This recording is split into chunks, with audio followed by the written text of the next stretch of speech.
ইসলামী ভাইরা, এই যে আমাদের মুখের মধ্যে যে দাড়ি রয়ে যাচ্ছে, এই দাড়িগুলোকে ছাঁটা বা ছোটো করা, এটা হলো গুনাহ কাবীরা। এই গুনার কাজটা আমরা বিরত থাকব। আমরা যখন কবরে যাব, হাশরের ময়দানে, বিচার দিবসে আল্লাহ সুবহানাহু ওয়া তাআলা নবীজিকে পাশে রাখবেন, নবীজির সাথে আমাদের মিলাবে। আমরা যদি নবীজির সাথে যদি আমাদের চরিত্র যদি আমাদের মিল হয়, তাহলে আমরা নাজাত পাব।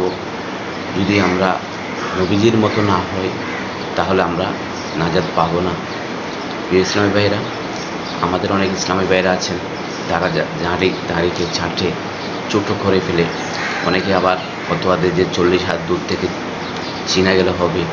এই ধরনের বনগড়া ফতোয়া দিয়ে কখনো পার পাওয়া যাবে না। ইসলাম ভাইয়ের আসুন আমরা একটা নিয়ত করি, আমরা কখনো আর এই গুনাহি কবিরাটা করবো না, দাড়ি ছাঁটবো না, তা নবীজির আদর্শে আদর্শিত হব। মিনিমাম এক মুষ্টি আমরা দাড়ি রাখবো ইনশাআল্লাহ।